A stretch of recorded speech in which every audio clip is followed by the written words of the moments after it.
Welcome to Golden Eagle Television. I'm Sariah Bonds, and from a farmer's market to the newest trend on TikTok, we'll be discovering this and more on this week's broadcast.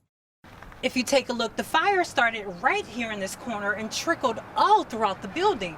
Downtown Laurel has been bustling with businesses, but with construction underway, tourists are getting more than what they bargained for.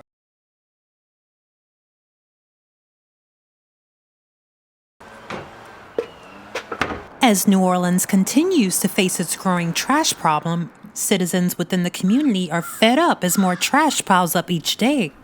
Something gotta give, and I mean, they got flies everywhere, maggots, and I mean, smell like dead dogs, animals around here, and that's not cool.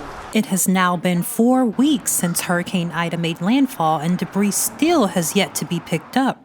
A labor shortage is the cause of the lack of garbage men making their usual routes. Mr. John Skiles states that the city nor the mayor is doing enough about the situation. You cannot go on TV and say your garbage has been picked up when the entire contents of my freezer and refrigerator have been in front of my house for been about 16, 17 days. As the trash problem in New Orleans continues to stink up the city, many citizens are wondering what is the solution. As you can see behind me, some citizens are using it as plywood and other scraps.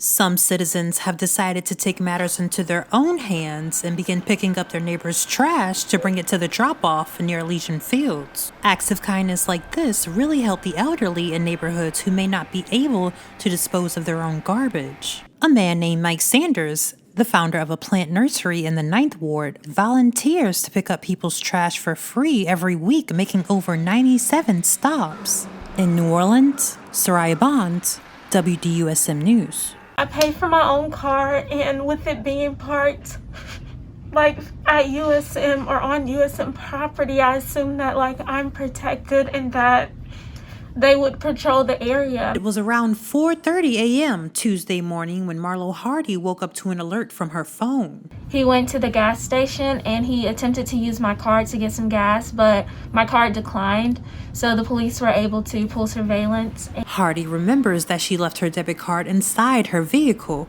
so she jumps out of bed and runs to the parking lot, but when she got there, she couldn't find her car. And then when I went to the actual parking spot that I parked in last night, I saw my belongings just thrown there.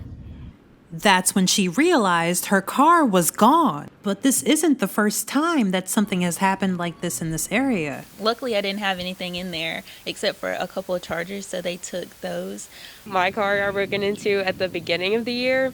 It didn't steal anything, but it definitely was kind of uncomfortable knowing that someone was touching my things. With so much crime in the area, students say that they would feel safer with cameras.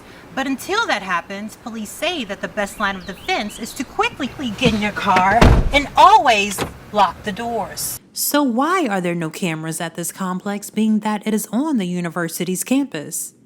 That's a question we took directly to campus housing. We are in the process of installing cameras. Students tell me they hope it happens soon so that what happened to Hardy never happens to anyone else. Meanwhile, police found the thief and the car all the way in Arkansas. For Hardy, it's a sigh of relief, but she hopes that no other student ever has to go through this again. Sariah Bonds, Hattiesburg, WDUSM News.